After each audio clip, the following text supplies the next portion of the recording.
সুন্নাত শুধু নয় নমনীয় আলাপন, সুন্নাত প্রয়োজনে হংকার গর্জন। সুন্নাত শুধু নয় মেস্তরতে যাওয়া, আর সুন্নাত হলো রাষ্ট্রনায়ক হওয়া। মহাব্বতে তার খালিদ ওমর আলী, হামজার মতো তার পাশে থাকো কি, আর কিছু সুন্নাত আছে তুমি জানো কি, জানলেও জীবনে কখনো তা মানো কি।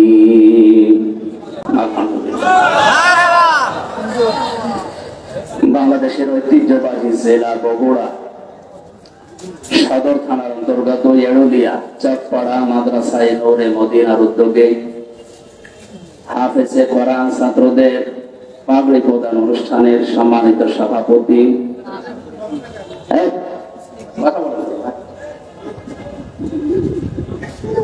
হাজারো আলেমের উস্তাদ, বিশিষ্ট ইসলামী চিন্তাবিদ জনাব মাওলানা শহীদুল ইসলাম দামাত বারকাতুহুমুল আলিয়া, প্রধান মেহমান এবং এর কৃতি সন্তান ইসলামিক চিন্তাবিদ মুফাসসিরে কোরআন পিতৃতুল্য মুরব্বী মুফতি মাওলানা নজরুল রশিদ মিয়া বগুড়া, আতালাল্লাহু উমরাহু ওয়া বারাকাল্লাহু ফি হায়াতি, বলেন আমিন। আমাদের দোয়া করার জন্য আল্লাহ তার হায়াতটা আরো যেন বাড়িয়ে দেন, হায়াতে যেন তাজ্জেবা হয়। অনেকের হায়াতে সাজ্জিয়া আছে, নেই? পৃথিবীর বহু মানুষের হায়াতে সাজ্জিয়া। আমরা চাই চাচা জানের হায়াত আল্লাহ হায়াতে তাজ্জেবা আর সিহাতে কুল্লিয়া দান করে। এখানে আলোচনা রেখেছেন কিংবদন্তি আলোচক, আমাদের শ্রদ্ধাভাজন মুরব্বী বগুড়া কৃতি সন্তান আলেমে দ্বীন মাওলানা রুহুল আমিন যুক্তিবাদী নন্দীগ্রাম বগুড়া। আলোচনা রেখেছেন ডক্টর মাওলানা আব্দুল বারী রশিদি, মাওলানা আব্দুল সালাম যুক্তিবাদী, অধ্যাপক মাওলানা আবুল কালাম আজাদ পাবনা, মাওলানা সাইদ ইকবাল হাবিবি নওগাঁ। এখানে আলেমদের ভেতরে উপস্থিত হয়েছেন সেই দিনাজপুর থেকে, অনেক দূর এখান থেকে ইসলামিক চিন্তাবিদ। বাংলাদেশে ঈদের নামাজ যত জায়গায় হয় সবচাইতে বড় ঈদগাহ ময়দান গড়ে শহীদ, নাম শুনেছেন? সেখানকার খতিব হাফেজ মাওলানা মাহফুজুর রহমান দিনাজপুরি দামাত বারকাতুহুমুল আলিয়া। এসেছেন দিনাজপুর থেকে মাওলানা হারুনুর রশিদ। আমি তো নাম অনেক আলেমের জানি না, বহু আলেম এসেছে আজকে। যার আহ্বানে এসেছি আপনাদের এ পাশের জেলা গাইবান্ধার সন্তান আপনাদের এলাকাতে আছেন। এ মাদ্রাসার সম্মানিত প্রতিষ্ঠাতা মাওলানা গোলাম রব্বানী যুক্তিবাদী। এখানে প্রধান অতিথি হিসাবে উপস্থিত হয়েছেন জনাব আতিকুর রহমান আতিক, জনাব মাকসুদুল আলম, জনাব জাহিদুল ইসলাম জাহিদ, বরেণ্য অতিথি আব্দুর রাজ্জাক পরামানিক, আরিফুল ইসলাম আরিফ সহ মঞ্চে বসার সম্মানিত ব্যক্তিবর্গ। আমার সাথে সেই চুয়াডাঙ্গা থেকে, আমার তো কুষ্টিয়াতে বাড়ি, আমারে পার করে যাওয়া লাগে, চুয়াডাঙ্গার কৃতি সন্তান আলেমে দ্বীন মাওলানা আবু যার গেফারি এসেছে, মাওলানা হোসাইন আহমেদ মাহফুজ এসেছে। আল্লাহ রাব্বুল আলামিন আলেমদের হায়াতে তাজ্জেবা সিহাতে কুল্লিয়া যেন দান করে। সামনে বসা মুসলমান ভাইরা, পর্দার আড়ালের সম্মানিত মা এবং বোনেরা, বৃষ্টি মুখর এই দিনে সারাদিন মনে হয় শুনলাম বৃষ্টি হচ্ছে। আমার সে ফজরের আজানের পর থেকে 4-5টা অনুষ্ঠান ছিল, ওগুলো বিকাল 3টা পর্যন্ত ছিলাম। ওই পর্যন্ত কল দিয়েছিলাম, দেখি অবস্থা, বলছে বৃষ্টি হচ্ছে। এরপরও বলছে আসেন, হয়তো বিকেলে মাগরিবের পরে ঠিক হয়ে যাবে। যতটুকু পরিবেশ আছে এই কাদা ভেজা জায়গায় আপনারা মাগরিবের পর থেকে বসে আছেন, তো আমরা খুব অল্প সময় কিছু কথা বলবো ইনশাআল্লাহ। এই অনুষ্ঠানটা আজকে শুধুমাত্র যারা বাংলাদেশে জামাত ইসলামী করে, যারা চরমনাই পীরের মুরিদ, যারা খেলাফত মজলিসে এই সমস্ত ইসলামিক দলে আছে তাদের জন্যই না, হাদা বায়ানুল লিন্নাস, মানুষ পদবাচ্যে যারা বিবেচিত তাদের সবার জন্য আজকের অনুষ্ঠান। ওয়ালাকাদ কাররামনা বানি আদম, অবশ্যই আমি বনি আদম সন্তানকে সম্মান দিয়েছি। বগুড়াবাসী এই আয়াত থেকে আমরা কয়েকটা তথ্য বের করতে পারলাম। এক নম্বরে আল্লাহ বলেননি ওয়ালাকাদ কাররামনা বানি মুসলিমিন, মানে মুসলমান সন্তানদেরকে সম্মান দিয়েছি না, মানুষ যারা তাদের সম্মান দিয়েছেন কে? দুঃখজনক হলো সত্য, তাম পৃথিবীতে আজ মানুষের সম্মান নিয়ে সবচাইতে বেশি সিনেমিনি খেলা হচ্ছে। বিশেষ করে মানুষ নামে কিছু অমানুষ আছে, তার ভেতরে নেতানিয়াহু আছে, মোদি একজন, ট্রাম্প একজন। এই কথা বলেন, এগুলোকে মানুষ বলা যায় নাকি অমানুষেরা? পৃথিবীর নিকৃষ্ট মানুষের তালিকা আপনি দেখবেন ইন্টারনেটে, এদের যাদের নাম বললাম এদের নাম আছে, আরেকজনের নাম আছে এটা বলা ঠিক না, এদের বললাম। এই যে মানুষগুলো, আমার মনে হয় আমেরিকা এই জাতে মাতাল হলো, ওরা যেহেতু তালে ঠিক আছে, এই কারণে ট্রাম্প নামে, ডোনাল্ড ট্রাম্প নামে এই লোকটাকে থামানো লাগবে। আপনারা প্রকাশ্যে মানবতা বিরোধী অপরাধ যারা করে, যেহেতু সারা দুনিয়ার মানুষকে সবক দিয়ে বেড়া মানবতার, গণতন্ত্রের, যারা ফিলিস্তিনের অবস্থা কি করেছে তাম দুনিয়া দেখেছে।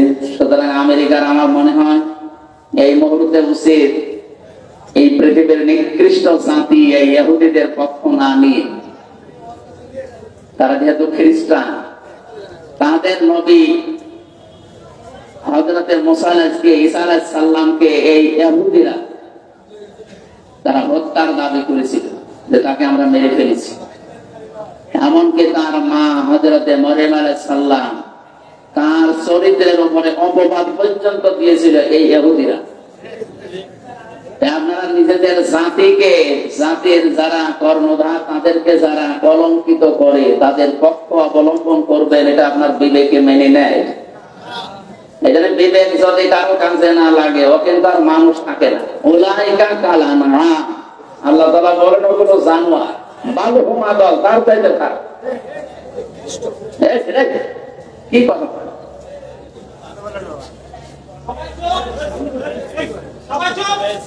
লাহুম কুলুবুন লা ইয়াফকাহুনা বিহা, এই আয়াতে আল্লাহ জানিয়েছেন যাদের কলব আছে, হৃদয় আছে, কমন সেন্স আছে, বিবেক আছে, কিন্তু এটা কাজে লাগায় না। এই মানুষগুলোর কথা বলতে বলতে আরো কয়েকটা ইন্দ্রিয় শক্তির কথা এখানে আছে। ওয়ালাহুম আ'য়ুনুল্লাহ ইবসিরুনা বিহা ওয়ালাহুম আযানুল্লাহ ইয়াসমাউনা বিহা। এবার আল্লাহ বলেন উলাইকা কাল আনআম, এই যে বিবেক যারা কাজে লাগায়নি, যারা দেখার পরও না দেখার ভান করে থাকে, যারা শোনার পরও না শোনার ভান করে থাকে, এগুলো মানুষ নেই, এগুলো জানোয়ার, তার চাইতেও খারাপ। উলাইকা হুমুল গাফিলুন, এরা গাফেল। এরা কি? এদেরকে যতই কিছু বলে এই মানুষগুলো সচেতন হবে না। এই জন্য হেদায়েত পাওয়ার জন্য কিছু রাস্তা আল্লাহ দুনিয়াতে দিয়েছে। যখন রাস্তা মানুষ ওভারটেক করে ফেলে, সীমা লঙ্ঘন করে ফেলে, সীমা অতিক্রম করে, তখন তার কপালে আর হেদায়েত থাকে না। একটা সূরা ইউনূসের ভেতরে আছে, ফেরাউনকে আল্লাহ রাব্বুল আলামিন শেষে আর হেদায়েত দেননি। কারণ কি? সে এমন জায়গায় পৌঁছেছিল যে হেদায়েত পাওয়ার জন্য সে বর্ডার পর্যন্ত শেষ করে ফেলেছে, বর্ডারে থাকে না। হাত্তা ইদা আদরাকাহুল গারাকু ক্বালা আমানতু আন্নাহু লা ইলাহা ইল্লাল্লাযী আমানাত বিহি বানু ইসরাঈল ওয়া আনা মিনাল মুসলিমিন। ও যখন ডুবে যাচ্ছিল তখন বলেছে আমি ঈমান আনলাম। বনি ইসরাঈলরা যার উপরে ঈমান এনেছে তার উপরে ঈমান আনলাম, তারপর সরাসরি আল্লাহর নাম বলে না। ও যদি বলতো আল্লাহ তুমি একজন আছো, আমি তোমাকে মানি, এই মুহূর্তে আমি সব কিছু ছেড়ে দিয়ে তোমার বিশ্বাস করলাম, তাফসীরে ফি জিলালিল কোরআনে সাইয়্যিদ কুতুব রাহমাতুল্লাহ আলাইহি লিখেছেন ওই পর্যন্ত আল্লাহ তাআলা মাফ করে দিবেন। কিন্তু না, ও আর বলে না, লা ইলাহা পর্যন্ত বলেছিল, ইল্লাল্লাহ বলতে পারে না। ইল্লাল্লাযী আমানাত বিহি বানু ইসরাঈল, তারপর সরাসরি আল্লাহর নাম উচ্চারণ করে না। আমরা এখান থেকে একটা জিনিস দেখি, বাংলাদেশে যারা কমিউনিস্ট আন্দোলন করে, আপনি দেখবেন সরাসরি তারা আল্লাহর নাম বলতে চায় না। তাদের ব্যানার পোস্টার ফেস্টনে দেখবেন ওখানে আল্লাহু আকবার লেখা থাকে না, লেখা থাকে আল্লাহ সর্বশক্তিমান বা সর্বশক্তিমান মহান, এরকম বাংলা অনেক কিছু আমরা লেখা দেখি। সরাসরি আল্লাহু আকবার বলতে আপনার সমস্যা কি? আল্লাহর নাম উচ্চারণ তাদের কাছে এত কষ্ট লাগে। ফেরাউনে যেমন লিখেছিলেন, ও মরে যাচ্ছে তারপরও আল্লাহর নাম সরাসরি বলে না, বলে বনি ইসরাঈলরা যার উপরে ঈমান এনেছে আমি তার উপরে ঈমান আনলাম, ও আনা মিনাল মুসলিমিন, আমি তো মুসলমান। এরপরও ফেরেশতারা আমাদের খালি পানির ভেতরে চুবায়। আল্লাহ তখন ডাক দিলেন, আল্লাহ এখন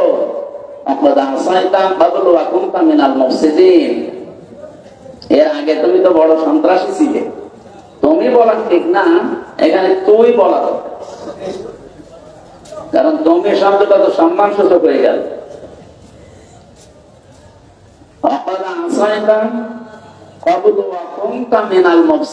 এর আগে তুই বড় সন্ত্রাসী ছিলি, ফ্যাসাদ সৃষ্টিকারী।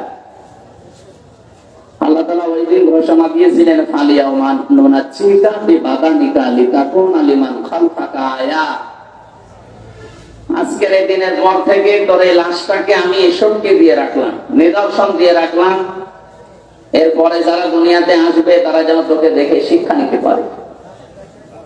সম্মানিত ভাইরা, এখনো পর্যন্ত মোফা মিশরে জাদুঘরে তার লাশটা সংরক্ষিত করা আছে। এরপরও যদি কেউ শিক্ষা না নেয়, এটা তার কপালের দোষ না আল্লাহর দোষ? বলেন বলেন। এখানে সীমা যখন ছাড়িয়ে যায় তখন আল্লাহ তাকে আর ভালো হওয়ার সুযোগ দেয়। এরকম বহু ঘটনা আমরা দেখেছি। আবু জেহেল যেই দিন মারা যাবে,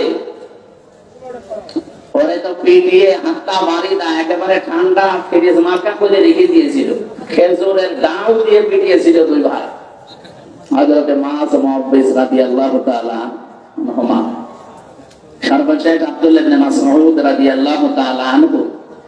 উনি যখন যে এই বুকের উপরে বসলেন, ডাক দিয়ে বললেন, আবু জেহেল, এখন সময় দিলাম, কালিমাটা পড়ো, আল্লাহর নবীর কাছে আমি সুপারিশ করবো, নবী তোমাকে মাফ করে দেবে। ও যদি ওই সময় পড়তো আমার মনে হয় আল্লাহ ওকে মাফ করে দেবে, কিন্তু ওই সময় পড়ার তো আর কোনো কায়দা নেই। সীমা লঙ্ঘন করে ফেলেছে, এখন ওর মুখ দিয়ে আর ওগুলো আসে না, তখন উল্টা পাল্টা কথা আসে। তখনও বলেছিল, আব্দুল্লাহর বেটা মোহাম্মদ তোদেরকে জাদু করলেও এখনো আমার পর্যন্ত আসতে পারে না। উনি বলছে, ঠিক আছে, সুযোগ একবার দিলাম, একবার দুইবার তিনবার সুযোগ দেওয়ার পরও যখন সর্বশেষ যে এই মুহূর্তে যদি মোহাম্মদকে আমার সামনে পেতাম, নবীজির ব্যাপারে যখন খারাপ মন্তব্য করেছে তখন ওরে আর ছাড়ে না, গলার ভেতরে ছুরি যখন চালাবে। আবু জেহেল ওই দিন বলেছিল, মাসউদ গলাটা যখন কাটতেছো একটু বড় করে কাটবা, মানুষ যেন দেখে বোঝে যে নেতার মাথা। মরে যাচ্ছে, শয়তানের তেজ কমছে না, কারণ সীমা লঙ্ঘন করে ফেলেছিল। এই পৃথিবীতে কিয়ামত পর্যন্ত মানবতার সাথে, ইসলামের সাথে যারা সীমা লঙ্ঘন করবে, ও মানুষগুলো শেষ জীবনে ভালো হওয়ার ইচ্ছা করলেও আর হবে না, কারণ সীমা শেষ। দেখেন 15.5 বছরে যারা জুলুম, অত্যাচার, নির্যাতন সবচেয়ে বেশি করেছে, যাদের ইশারায় হয়েছে, এই মানুষগুলো এখন ভালো হওয়ার চেষ্টা করলেও হতে পারছে না। 2-5 দিন পরে এমন এমন কথা তাদের মুখ দিয়ে বের হয়, মনে হচ্ছে ওরা এখনো পিটিয়ে সোজা করা দরকার। এত সুযোগ দেওয়ার পরেও যদি মানুষ সংশোধন না হয়, তো আর আবু জেহেলের ভেতরে কোন পার্থক্য আছে? বলেন। আমরা সীমা লঙ্ঘনকারী যেন না হই, সীমার ভেতরে না থাকলে সর্বশেষ আপনি আর হেদায়েত পাবেন না। এই জন্য আজকে কোরআনের অনুষ্ঠানে যারা আমরা এসেছি, এটা যেহেতু শুধুমাত্র মুসলমানদের জন্য না, বিশেষ করে ইসলামী দলের যে নাম বললাম, মনে করছি এরাই মুসলমান না। নাস যখন পড়েছি, মানুষ পদবাচ্যে আমরা যারা বিবেচিত, সবার জন্য কোরআন আর মানব সন্তানকে আল্লাহ নিজে যেহেতু সম্মান দিলেন, সেই মানুষের সম্মান নিয়ে পৃথিবীতে যেমন সিনেমিনি খেলা হচ্ছে, বাংলাদেশে এই 54 বছরে খেলা হয়েছে। কথা বলেন না কেন? আগামীতে বাংলাদেশে এই মানব সন্তানদের, কালকে আমার হিন্দু, বৌদ্ধ, খ্রিস্টান, ইহুদি প্রায় 5টা জাতির লোক ছিল কুষ্টিয়ায়। তাদের সাথে বিভিন্ন ভিন্ন ধর্মী, ভিন্ন ধর্ম অবলম্বী যারা, তাদের সাথে আলোচনা ছিল আমাদের কুষ্টিয়া জেলা জামাতের পক্ষ থেকে। ওনারা এখনো ভয় আছে। হিন্দু কুষ্টিয়া ঐক্য জোটের যিনি সভাপতি বলছিলেন যে আমরা ইসলামের পক্ষে আছি, কিন্তু আমাদের ভয় হয় এই 54 বছরে যারা যা কথা দিয়েছে কেউ কথা রাখে না। কার যেন একটা কবিতার শেষ লাইন আছে না, কেউ কথা, ওনারা বলছে আপনারা কথা রাখবে। আমাদের আমির, জেলা আমির অধ্যাপক আবুল হাসেম, উনি বললেন আপনারা একটা বার শুধু একটু আস্থা রেখে দেখেন, 54 বছর তো দেখলেন, এবার শুধু ইসলামের হাতে দিয়ে দেখেন, আপনাদের এই বিশ্বাসের মর্যাদা আমরা রাখবো ইনশাআল্লাহ। আমিরে জামাত ডাক্তার শফিকুর রহমানকে যেভাবে আপনারা দেখেন, ওনাকে যেহেতু আমরা ফলো করে চলি, আমাদেরকেও আপনারা ওইভাবে কি কথা বলবেন না কেন? আমিরে জামাতের যে হাসপাতাল আছে, যে প্রতিষ্ঠান আছে, 2200 মানুষ কাজ করে, তার ভেতরে 350 হচ্ছে অন্য ধর্মের, হিন্দু, খ্রিস্টান, বৌদ্ধ। আমরা চাই এদেশে আমরা যারা জন্ম নিয়েছি সংখ্যালঘু সংখ্যাগুরু বলে আমরা কিছু নেই, সবাই আমরা এদেশের বৈধ নাগরিক এবং সম্মানিত মানুষ আমরা এদেশের। কথা বলেন না কেন?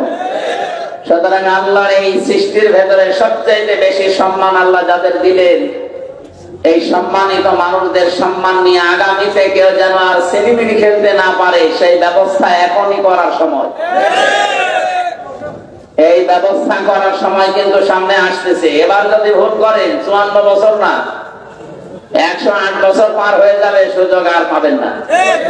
আশা করি আমি কি বলতে চাই আপনারা বুঝেছেন। আল্লাহ আমাদের সম্মান যাদেরকে দিয়েছেন, এই সম্মান ধরে রাখার এবং সম্মান দেওয়ার তৌফিক যেন দান করেন, বলেন আমিন। যারা এসেছে আজকের অনুষ্ঠানে, আমরা গুরুত্বপূর্ণ কোরআনে কারিমের 2টা আয়াত পড়েছি। এই 2টা আয়াতকে সামনে নিয়ে কিছু কথা বলার চেষ্টা করব ইনশাআল্লাহ। দরুদ আর সালাম পড়ছে আমাদের নবী মুহাম্মদুর রাসূলুল্লাহ সাল্লাল্লাহু আলাইহি ওয়াসাল্লামের প্রতি। আল্লাহ রাব্বুল আলামিন পৃথিবীতে যত মানুষকে দুনিয়ায় পাঠিয়েছিলেন, এই পৃথিবীতে কোন মানুষের ব্যাপারে এরকম গ্যারান্টি আমি শুনিনি। প্রায় 13টা বিষয় আমি পেয়েছি কোরআন শরীফে তার বিষয়ে। তার ভেতরে 1 নম্বরে, দুনিয়ার কোন মানুষকে অনুসরণ করলে আপনার জীবনের পাপ মাফ হয়ে যাবে, আমি পাইনি।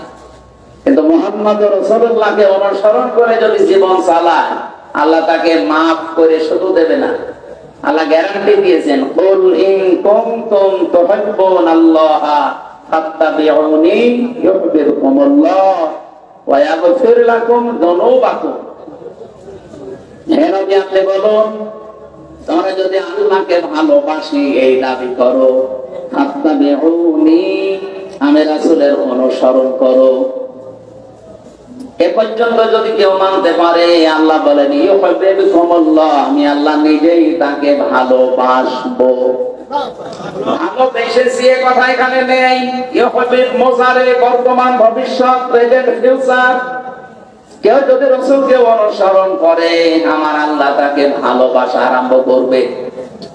আল্লাহ যদি কাউকে ভালোবাসে, ওয়া ইয়াগফির লাকুম যুনুবাকুম, ইয়াগফির এটাও সারে জানতেন না যে আল্লাহ জনক দিয়েছেন বহু বছর, ওর জীবনের একটা অপরাধ আল্লাহ রাখবে না, সবগুলো মাফ করে দেবে।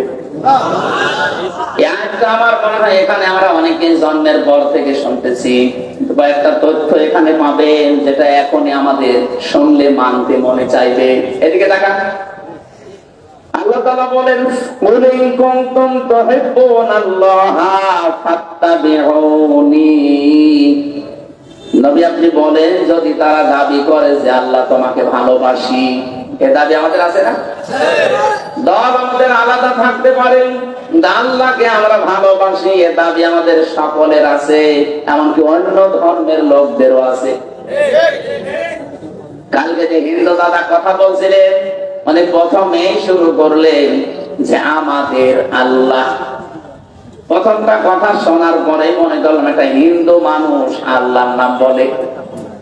ওদের ভেতরে এইটা আছে, কিন্তু পারিবারিক কারণে, সামাজিক কারণে, ধর্মীয় কারণে মানতে পারে না। কিন্তু যে মানুষ গেলে ছাপিয়ে চলে যায়, তারা ঠিক মেনে নেয়। সবার ভেতরে এই আশা যে আমার ভগবান বলেন, গড বলেন, আল্লাহ বলেন, যাই বলেন না কেন আমরা তাকে ভালোবাসি, তাকে রাজি করতে চাই। আল্লাহ পাক বলেন নবী যাদের আছে হে নবী আপনি তাদেরকে বলেন ফাত্তাবিউনি, তারা যেন আপনার অনুসরণ করে। এবার আমার প্রশ্ন হচ্ছে, আপনি রাসূলকে অনুসরণ করবেন।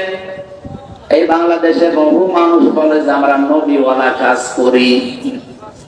কথা ভালো করে বুঝবেন, উল্টা দিকে নিয়ে যেন না। আপনি যে বলেন যে আমি নবীওয়ালা কাজ করি, মুহাম্মদুর রাসূলুল্লাহ সাল্লাল্লাহু আলাইহি সাল্লামকে কি জন্মের পরে মানুষ নবী বলতো? কয় বছর? উনি যেদিন নবুয়ত পেয়েছেন 40 বছরে, তখন মানুষ তাকে নবী, তিনি স্বীকৃতি দিয়েছেন। বাড়িতে এসে স্ত্রী মেনে নিয়েছে, বন্ধু মেনে নিয়েছে, চাচাতো ভাই মেনে নিয়েছে, কাজের লোক বাড়িতে যিনি পালিত পুত্র সে মেনে নিয়েছে। তার মানে উনি নবী হয়েছেন 40 বছরে। এর আগে ওনাকে কেউ নবী বলে ডাকতো না, বলতো আল আমিন, আস-সাদিক।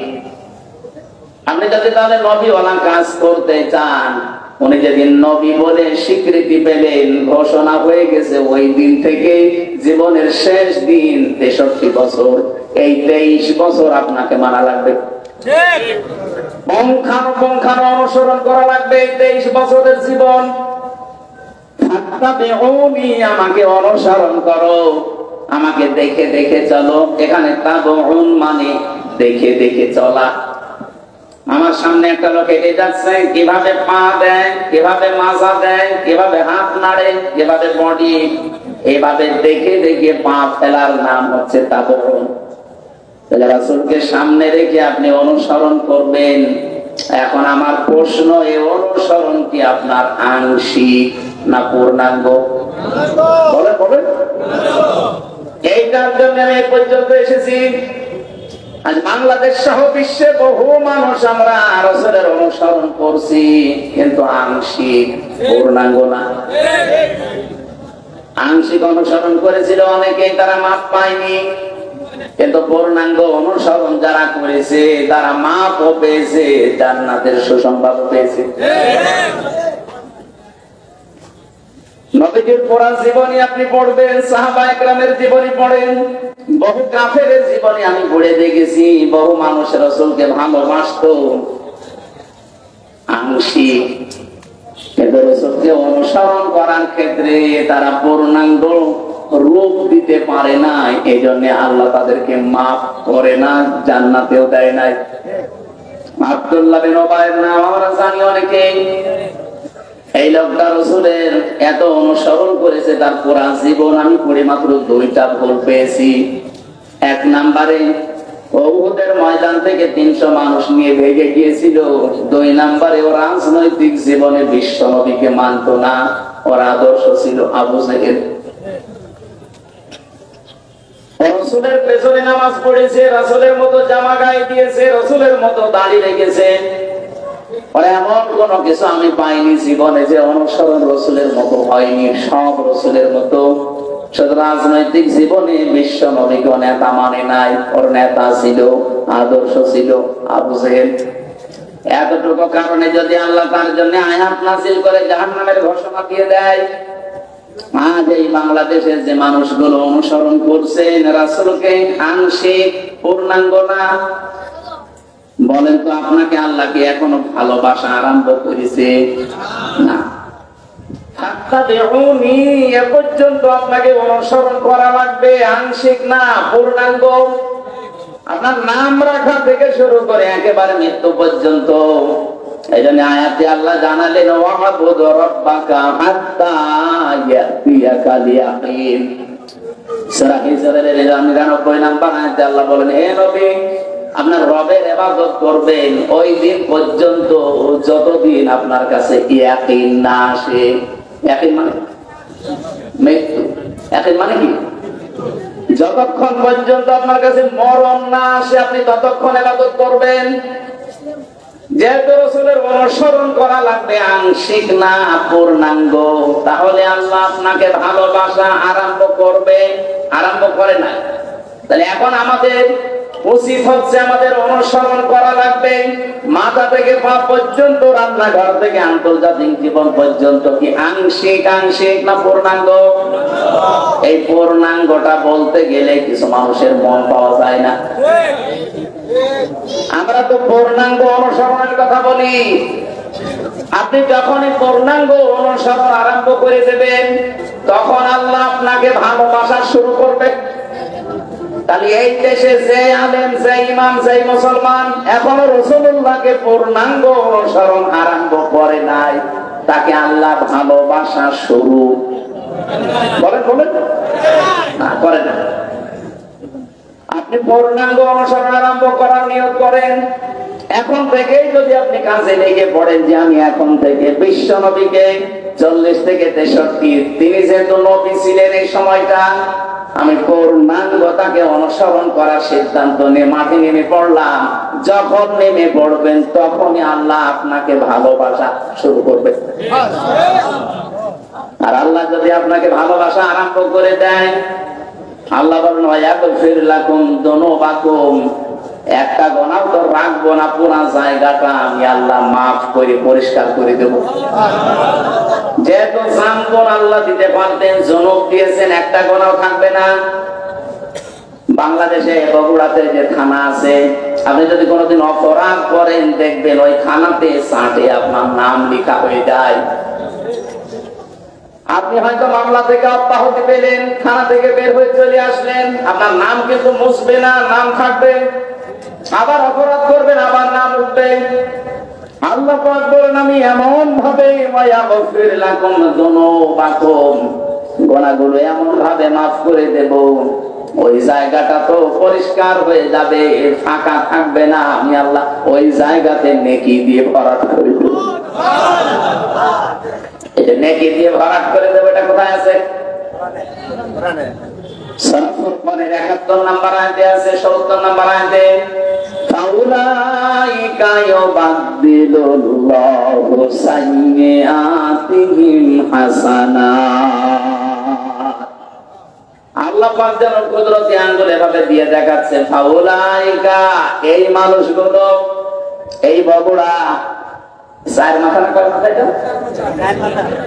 বেড়ুলিয়া, এই বেড়ুলিয়া ময়দানে যারা বসে আছে এই মানুষগুলো কি? এই মানুষগুলো ইউবাদদিলুল্লাহ, আমি আল্লাহ বদল করে পাল্টিয়ে দিচ্ছি, দেব। সাইয়্যাত এটা বহু বছর, হাসানাত বহু বছর। একটা গুনাহ রাখবো না, যতগুলো গুনাহ মাফ হয়ে যাবে, পুরো জায়গাটা হবে নেকি দিয়ে ভরাট করে দেব। আল্লাহ এখানে পরে কয়েকটা নামও নিয়েছেন, ওয়া কানাল্লাহু গফুরুর রহিমা, আর সূরা ইমরান দিয়েছেন আল্লাহু গফুরুর রহিম। সুবহানাল্লাহ। এমন একটা মানুষকে অনুসরণ করার কথা বলছি যার অনুসরণে জীবনের অপরাধ একটাও আর থাকে না, সব মাফ হয়ে যায়। কিন্তু অনুসরণ করা লাগবে আংশিক না পূর্ণাঙ্গ। আমি আশা করছি আপনারা এটা মেনে নেবেন। মাথার চুল থেকে পা পর্যন্ত যেমন মেনে নিয়েছেন, রান্নাঘর থেকে আন্তর্জাতিক জীবন পর্যন্ত ঠিক এইভাবেই মেনে নেওয়া লাগবে। যারা এই অনুসরণ পূর্ণাঙ্গ করতে পারেন না, আপনি ব্যর্থ। আপনাকে আল্লাহ এখনো ভালোবাসা আরম্ভ করেন। এরপরও যদি কারো কানে না লাগে কথা, আমার আর কিছু করার নেই, এ দায়িত্ব আল্লাহর উপরে দিয়ে দিলাম। সূরা হিজর থেকে যে আয়াতগুলো পড়লাম, আমরা শেষ নাম্বার আয়াতের ব্যাখ্যাটা কিছু সময় করতে চাচ্ছি। থাকবেন তো নাকি? হিজর মানে পাথর। হিজর মানে কি? আল্লাহ রাব্বুল আলামিন বলেন ওয়া'বুদ, ইবাদত করো, রব্বাকা, তোমার রবের। কতদিন পর্যন্ত করবা? হাত্তা যতক্ষণ পর্যন্ত ইয়াতিয়াকাল ইয়াকিন, তোমার কাছে মরণ না আসে। এর থেকে আমি কয়েকটা প্রশ্ন বের করি। আল্লাহর ইবাদত করা লাগবে যেহেতু মরণ পর্যন্ত। বলেন তো বাংলাদেশে সব জায়গা ইবাদত করার মতো পরিবেশ আছে? বলেন বলেন। হ্যাঁ, ব্যক্তিগত জীবনে আপনি হয়তো কিছু মানতে পারেন, পারিবারিক জীবনে কিছু মানতে পারেন, তো সামাজিক জীবনে, রাজনৈতিক জীবনে, অর্থনৈতিক জীবনে, ধর্মীয় জীবনে গিয়ে, আন্তর্জাতিক জীবনে, রাষ্ট্রীয় জীবনে আমার মনে হয় ইসলামকে পূর্ণাঙ্গ মানা সম্ভব। এটা সম্ভব হবে তখন এই ইবাদত ওইগুলো পারিবারিক জীবনে যেমন ইবাদত আছে, ব্যক্তিগত জীবনে যেমন ইবাদত আছে, আর রাজনৈতিক জীবনে, অর্থনৈতিক জীবনেও ইবাদত নেই। এখানে বহু মানুষ আমরা আছি শুধু ব্যক্তিগত আর পারিবারিক জীবনের ইবাদতটা করি। আমার যে রাজনৈতিক জীবনে ইবাদত আছে আমরা অনেকে জানি না, অর্থনৈতিক জীবনে যে ইবাদত আছে আমরা জানি না। আল্লাহ যে বললেন মরণ যতদিন না আসে ইবাদত করব, আমরা তো ইবাদত করতেই চাই কিন্তু সে পরিবেশ নেই। আমি ইচ্ছা করলেও হালালকে হালাল জেনে মানতে পারবেন না, হারামকে হারাম জানার পরও আপনি ছেড়ে দিতে পারবেন না। আজকে কুষ্টিয়াতে ডিসি, এসপি এবং মন্ত্রণালয় থেকে একজন, শিল্প মন্ত্রণালয় থেকে একজন অফিসার এসেছিল কুষ্টিয়ার এই যে চিনির মিল, এই সুগার মিলটা চালু করার জন্য 5 বছর অকেজ হয়ে পড়ে আছে। ওখানে যারা দায়িত্বে ছিল, দুর্নীতি এমন বেশি হয়েছে এটা শেষ পর্যন্ত বন্ধ হয়ে গেছে। 1965 সালে মিলটা তৈরি হওয়ার পর থেকে 25 সাল পর্যন্ত, 5 বছর নয় বন্ধ, 20 সাল পর্যন্ত একবার শুধু লাভ হয়েছিল, যেবার মাওলানা মতিউর রহমান নিজামী রহমতুল্লাহ আলাইহি শিল্পমন্ত্রী ছিলেন ওই সময়। তাছাড়া আজ পর্যন্ত লাভ হয়। ডিসি, এসপি এবং সচিব যিনি এসেছিলেন ওই জায়গা থেকে সবাই, এলাকার সবাই ওই জায়গায় গিয়ে প্রশ্ন করছে এটা চালু করা লাগবে।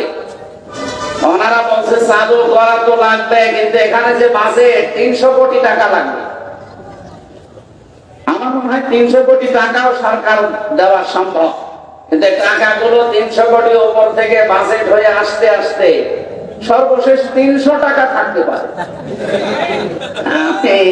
কয়েকদিন আগে রাজনৈতিক একজন লিডার, অনেক বড় মতে, উনি আমাদের বলছিল হামজা ভাই, আমরা সারা জীবন রাজনীতি করেছি, এই দেশে যে বাজেট হয় সড়কের জন্য,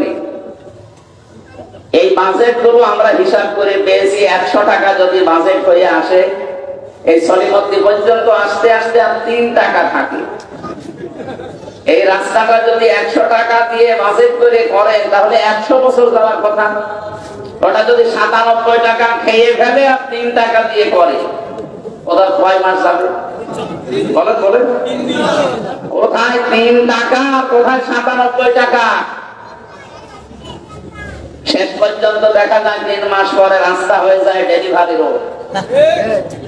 যে সমস্ত মায়েদের পেটে সন্তান আছে এদেরকে যদি আপনি এখান থেকে বগুড়া পর্যন্ত নিয়ে যেতে চান, দেখবেন রাস্তায় বাচ্চা হয়ে গেছে। না, অনেকে আবার বলে না টাকা পয়সা তো খরচ হলো না, ভালো হয়েছে।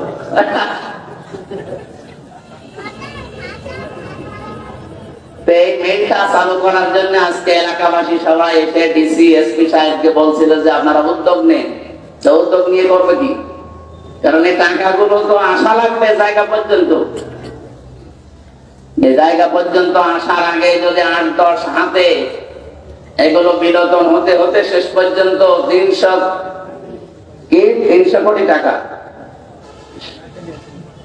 সেই জায়গা থেকে যদি 3 কোটিও না বাঁচে তো মিল কি আমাদের আগ পর্যন্ত আর দাঁড়াবে?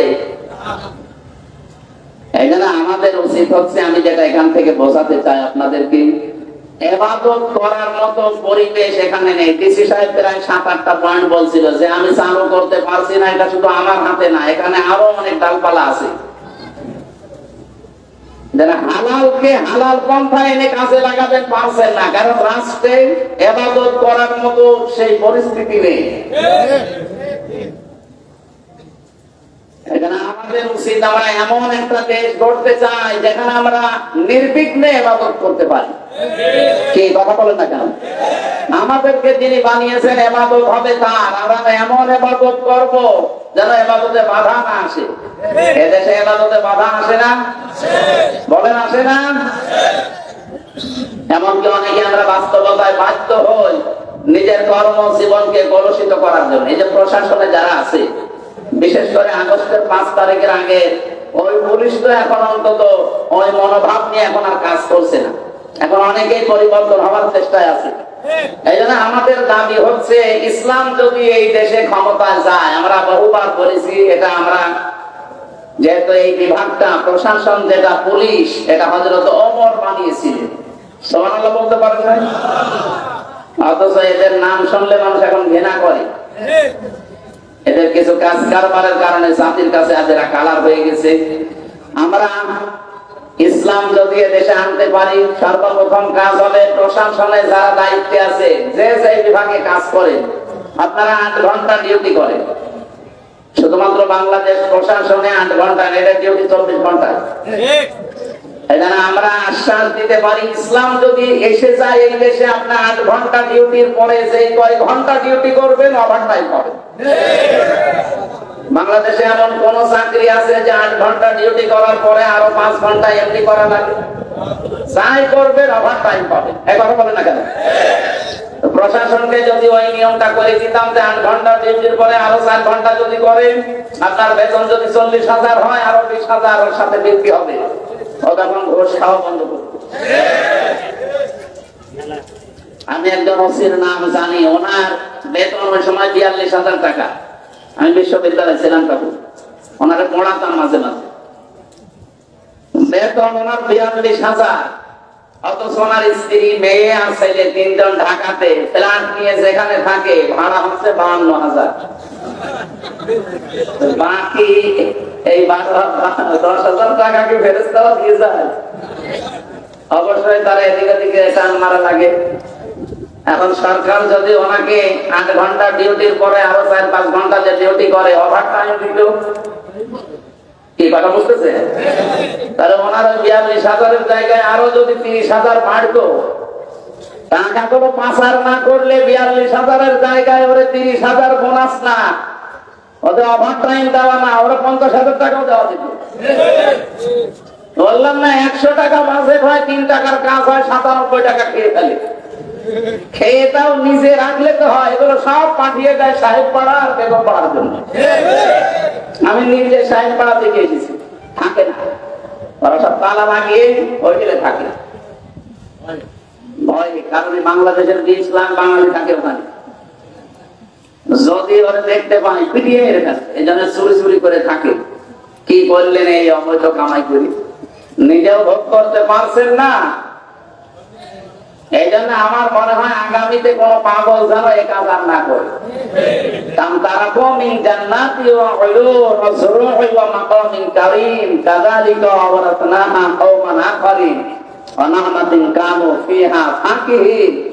কি সুন্দর উদাহরণ দিয়েছেন হে নবী। এরা কত বাগান, কত অট্টালিকা, কত সম্মানজনক বাড়ি ঘর সব ছেড়ে পালিয়েছে, সব পড়ে আছে।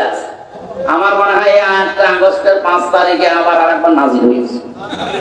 আর দেখেন সারা দেশে জালেমদের বাড়ি ঘর, তাদের বাগান, তাদের অট্টালিকা, তাদের সুন্দর সুন্দর কত কিছু বানিয়েছিল, সব এখন পরিত্যক্ত হয়ে পড়ে আছে। আর ওরা সব এখন বিভিন্ন দেশে পালিয়েছে, তো পালিয়েছে, চোরের মতো থাকে। আর এমন অপমান, সবার এজাউল করিম নামে এক মন্ত্রী ছিল, মাছ মন্ত্রী, মৎস্য মন্ত্রী। এই লোকটা কয়েকদিন আগে একটা লাইভ পাঠিয়েছে যে আমি 7 দিন পালিয়েছিলাম আমার ঘরের ভেতরে ঢাকায়, কিন্তু আর পারলাম না। বৈষম্য বিরোধী ছাত্র আন্দোলনে যারা নেতৃত্ব দেয় এরা আমাকে খুঁজছিল, খুঁজে পেলেই তো আমার 12টা বাজাবে। এই জন্য বোরকা পরে আমি ওখান থেকে পালিয়ে শেষ পর্যন্ত বর্ডারে গিয়ে 4 ঘন্টা পাহারা দেখছে। ওইদিকে ভারতের লোক, এইদিকে বাংলাদেশের। কি করবো? এই কচুরি পানার ভেতরে 4 ঘন্টা আমি ওই জায়গায় লুকিয়েছিলাম। এরপরে রাত যত গভীর হয়, দুই দিককার মানুষ যখন আস্তে আস্তে ঘুমিয়ে পড়ে, এই ফাঁকে আমি এই বর্ডার পার। এর চাইতে আর কত অপমান করবে জালেমদের বলে। এটা দেখেও যদি আগামীতে যারা আসবে এরা যদি শিক্ষা না নেয়, এদের কপালে আরো দুর্গতি আছে। আল্লাহ রাব্বুল আলামিন বলেন, ফাতিলকা বুয়ুতুহুম খাবিয়াতান বিমা যালামু ইন্না ফি যালিকা লায়াতান লিকাওমিন ইয়ালামুন। সূরা নমল 19 নাম্বার পারার 20 নাম্বার পৃষ্ঠার 7 নাম্বার লাইনের 52 নাম্বার আয়াতে আছে। আল্লাহ যেভাবে হাত দিয়ে দেখাচ্ছেন, ফাতিলকা বুয়ুতুহুম, বাইতুন না দিয়ে বুয়ুত বহু বচন দিয়েছেন। এই সেই ঘরগুলো খাবিয়াতান বিমা যালামু, জনশূন্য হয়ে আছে, উজাড় গৃহ, পরিত্যক্ত হয়ে আছে এদের জুলুমের কারণে। এজন্য যারা জালিম তাদের ওই জায়গা পর্যন্ত অভিশপ্ত হয়ে যায়।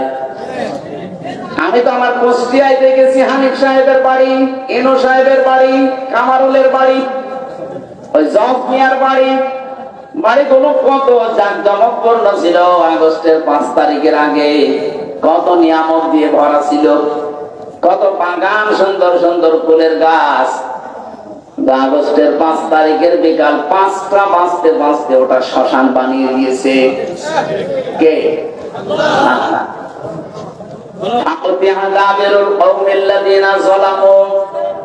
সূরা আনআম 7 নাম্বার পারা 12 নাম্বার পৃষ্ঠা 4 নাম্বার লাইনের 45 নাম্বার আয়াতের প্রথম অংশে আছে। আল্লাহ তাআলা বলেন, জালেমদের শিকড় কাটা হয়ে গেছে। কেটেছে কে? হ্যাঁ, আল্লাহ।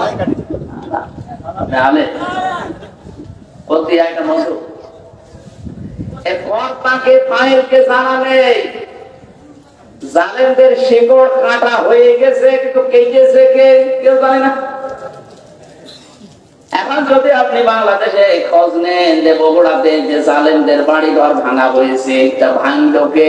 একটা লোকের নাম বলেন নেই। কে ভেঙেছে কেউ জানে না। হানিফ সাহেবের বাড়ি পায়খানার প্যান্ট পর্যন্ত খুলে নিয়ে চলে গেছে, কিন্তু কে নিয়েছে কেউ জানে না।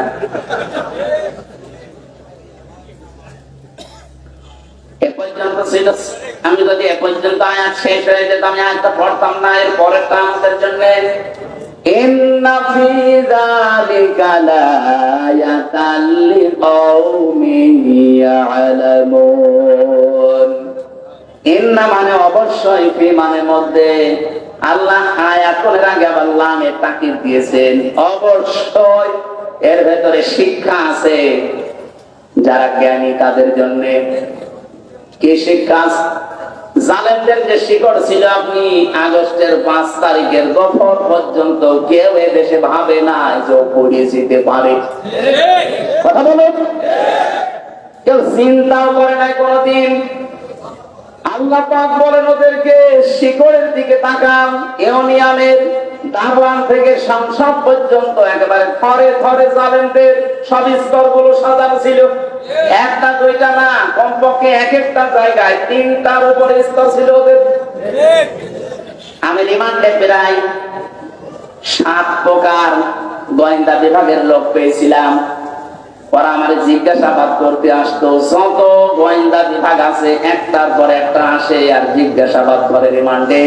সবগুলো থরে থরে সাজানো ছাত্রলীগ দিয়ে।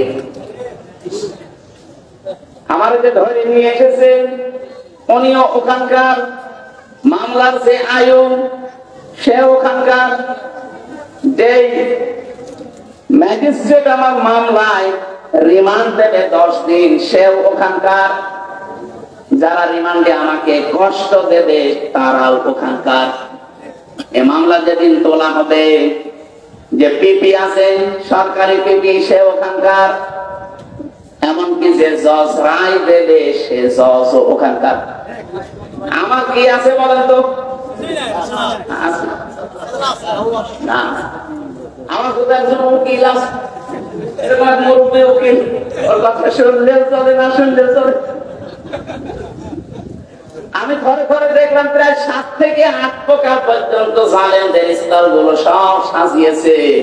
ওরা শুধু এই মামলার বিষয় না, বাংলাদেশে যত দিক আর বিভাগ ছিল প্রত্যেকটাই ওদের সাজানো। কিন্তু আল্লাহ পাক এমন ভাবে শিকড় কেটেছে, কে কেটেছে কেউ জানে না।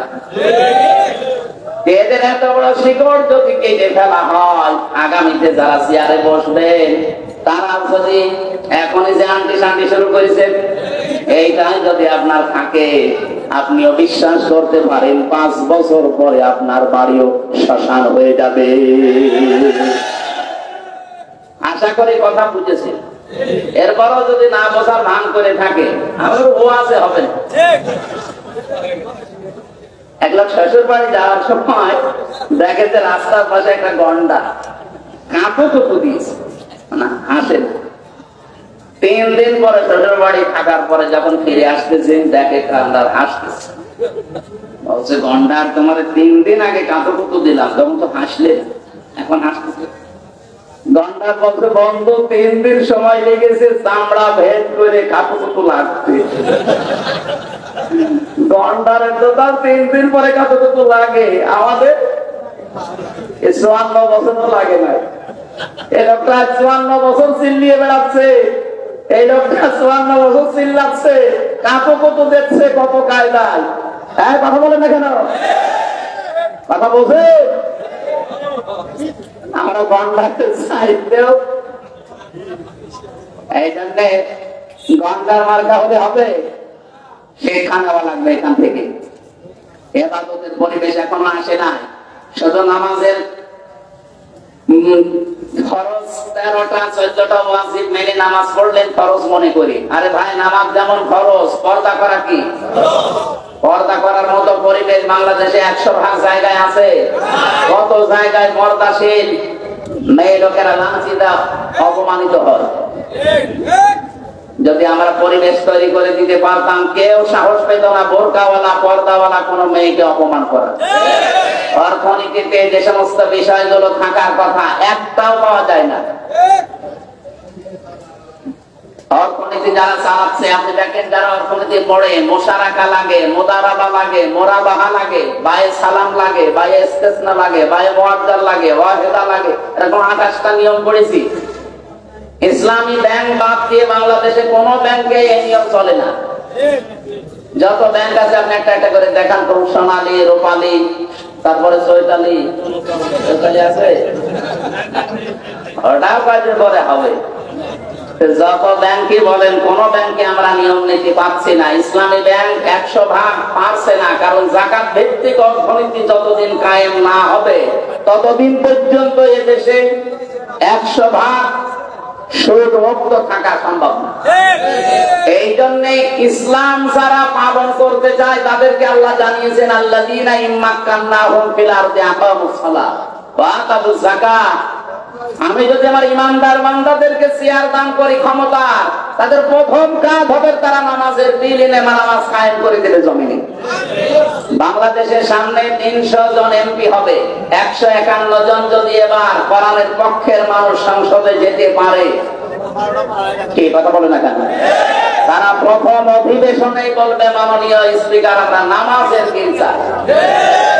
আর ওই দিন যদি বলে, ঠিক আছে হাত তোলেন, 151 জন যদি হাত তুলে ফেলতে পারে, ওই দিনে নামাজের বিল কায়েম হয়ে যাবে। তখন বজলুর রশিদ মিয়া, রুহুল আমিন, আমির হামজা, এদের এরকম নামাজের ওয়াজ করা লাগবে? আপনি নামাজ পড়বেন, আপনার বাপ পর্যন্ত পড়বেন। এই যে 18 কোটি মানুষ নামাজ চালু হয়ে গেল, আপনি হয়তো ভোট দিয়েছিলেন হামজাকে একটা, 18 কোটি মানুষ নামাজ পড়লে যে সওয়াব হয়, ওই সওয়াব প্রতিদিন পাবে। যাকাত ভিত্তিক অর্থনীতি তারা কায়েম করবে। এটাও তো ইবাদত। নামাজ যেমন ইবাদত, যাকাত ইবাদত না? এটা কি এই দেশে এখন যাকাত ইবাদত আছে না জরিমানা হয়ে গেছে? যাকাতি মানুষ এখন আর যাকাত বলে না, বলে জরিমানা। আমরা চাচ্ছি ইসলামকে সব জায়গায় পৌঁছিয়ে ইবাদতের ক্ষেত্র বানিয়ে দিতে, আমরা যেন মরণ পর্যন্ত ইবাদত করে আল্লাহর সন্তুষ্টি নিয়ে জান্নাতে যেতে পারি। আর যদি এর বিকল্প কিছু তৈরি করেন, কদ খাসিরাল্লাযীনা কাযযাবু বিলিকাইল্লাহ, সূরা আনআমের 31 নম্বর আয়াতে আল্লাহ জানিয়েছেন অবশ্যই ক্ষতিগ্রস্ত হয়ে গেছে ওই মানুষগুলো। কাযযাবু বিলিকাইল্লাহ, আল্লাহর সাথে সাক্ষাৎ হবে এটা যারা মিথ্যা মনে করে। আর 5-7 মিনিট থাকা যাবে না? একটু কষ্ট করেন, আমি আয়াতটা শেষ করব ইনশাআল্লাহ। রব্বুল আলামিন বলেন, হাত্তা ইযা জাআতুহুমুস সাআতু বাগতাতান, হঠাৎ করে যখন তাদের সামনে, এখানে সাআতুনের অর্থ দুইটা, এক নম্বরে কিয়ামত আর একটা মৃত্যু। হঠাৎ করে যখন তাদের সামনে মরণ চলে আসে, ক্বালু ইয়া হাসরাতানা আলা মা ফাররাতনা ফিহা, পেছনের দিকে তাকায় আর আফসোস করে, আল্লাহ আমি কি পাঠালাম, আমি কি পাঠিয়েছি এটা। আহুম ইয়াহমিলুনা আওযারাহুম আলা যুহুরিহিম, সবচেয়ে ভয়ঙ্কর আয়াতে আওযার এই শব্দটা আমি যতগুলো তাফসীর আয়াতের সাথে মিলিয়েছি, মুফাসসিরিন ইকরাম জানাতে চেয়েছেন ওয়া মানে হুম মানে তারা, ইয়াহমিলুনা হামালা ইয়াহমিলু মানে বহন করা। আল্লাহ এখানে জানাতে চেয়েছেন তারা বহন করছে এবং করবে। সার মানে বোঝা, আওসার এটা বহুবচন। ওই মানুষগুলো কিয়ামতের দিন বোঝা সমব আলা যুহুরিহিম, তাদের পিঠের উপরে বহন করে নিতে থাকবে। আল্লাহ যদি সার দিতেন আমি আয়াতটা সত্যি পড়তাম না, কিন্তু আওসার দিয়েছেন, এই জায়গায় আমাদের ঝামেলা। আমার 33 বছর বয়স এখন, আমি যদি এখন মারা যাই, মনে করেন 33 বছরে 33 মন গণা করেছি, মারা যাওয়ার পরে আমার পিঠের উপরে যদি 33 মন গণা চাপিয়ে দেয়, আমার বিচার শেষ।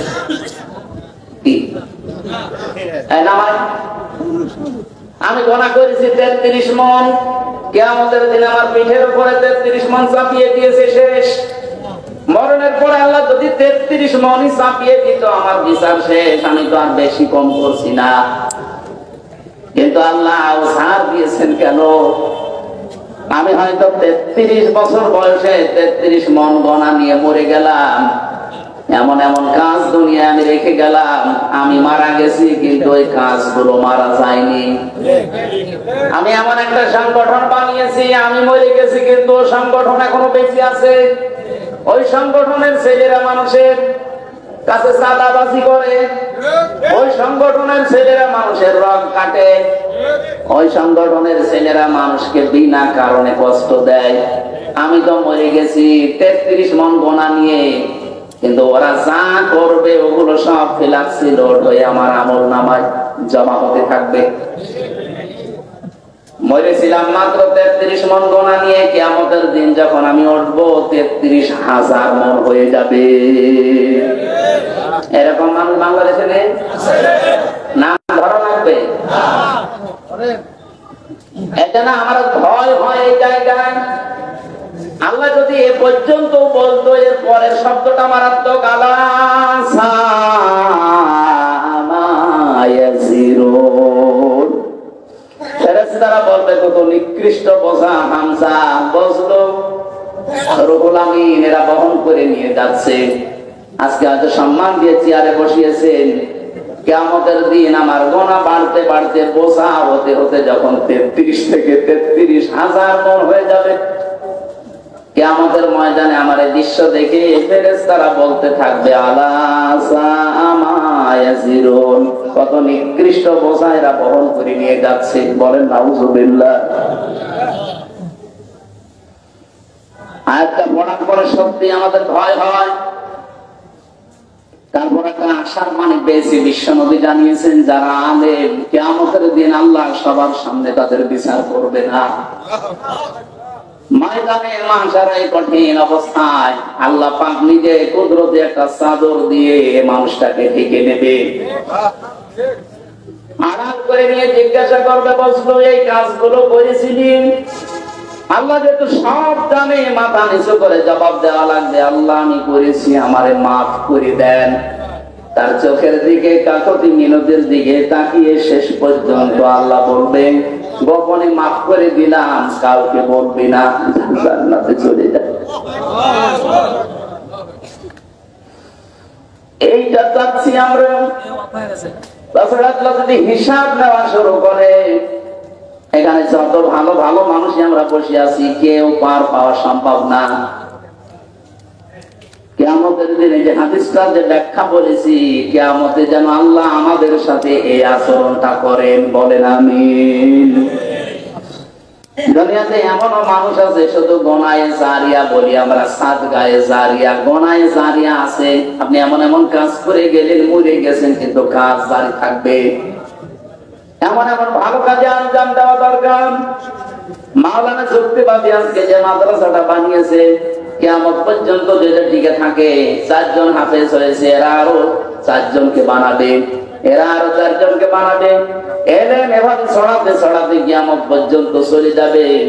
মনে হয়তো আর 20-30 বছর পরে মরে যাবে। কিয়ামত পর্যন্ত কবরের ভেতরে আমার আল্লাহ সওয়াব পাঠাতেই থাকবেন। হয়তো এই গোলাম রব্বানির বয়স খুব বেশি হলো না, 40 বছর হবে।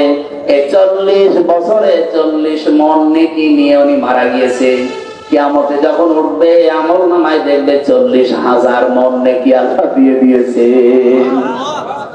ইকবালুল সাহিবিল কোরআন, সাহেবে কোরআনকে কিয়ামতের দিন আল্লাহ তাআলা বলবেন, পড়ো, ইকরা और ताक़ीम অর্থের শুধু পড়ো বলে শেষ করেননি। নবীজি বলেন, যেই বলবে পড়ো আর উপরে ওঠো। और ताक़ीम অর্থের উপরে উঠতে থাকো, তার তিলের সাথে পড়তে পড়তে। তার তিলের সাথে পড়া বলতে এখানে 4টা বিষয় পেয়েছি। কোরআন শরীফের ভেতরে আপনি 3টা শব্দ পাবেন কোরআন পড়ার ব্যাপারে, করা আর রাতালা আর তালাওয়া। এখানে রত্তিল শব্দটা আছে। কেউ যদি সত্যি রত্তিলের সাথে পড়তে পড়তে উপরে উঠতে চায়, দুনিয়া থেকে 4টা বিষয় তারে মানা লাগবে। 1 নম্বরে তাকে শুদ্ধ করে পড়তে হবে তার তিলের সাথে। 2 নম্বরে ওটা বুঝতে হবে। 3 নম্বরে ওই বোঝা বিষয়ের উপরে নিজের জীবনে কাজ করা লাগবে।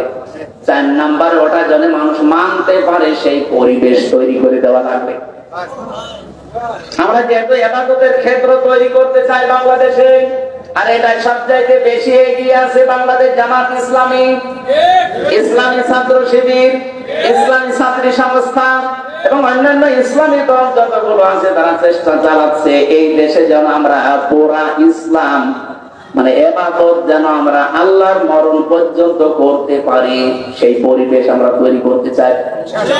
এই 54 বছর আমাদের কাঁধের উপরে পাড়া দিয়ে অনেকে অনেক কাজ করেছে, এবার কিন্তু সবাই বুঝে ফেলেছে। সরমনায়ের পীর মাওলানা মামুনুল হক এবং অন্যান্য ইসলামী যতগুলো দল বড় বড় আছে, জামাত ইসলামী বাংলাদেশের আমির জামাত, সবাই বলছে এবার আর কাউকে আমরা সুযোগ দিতে চাই না, ইসলামের বাক্স হবে এবার একটা।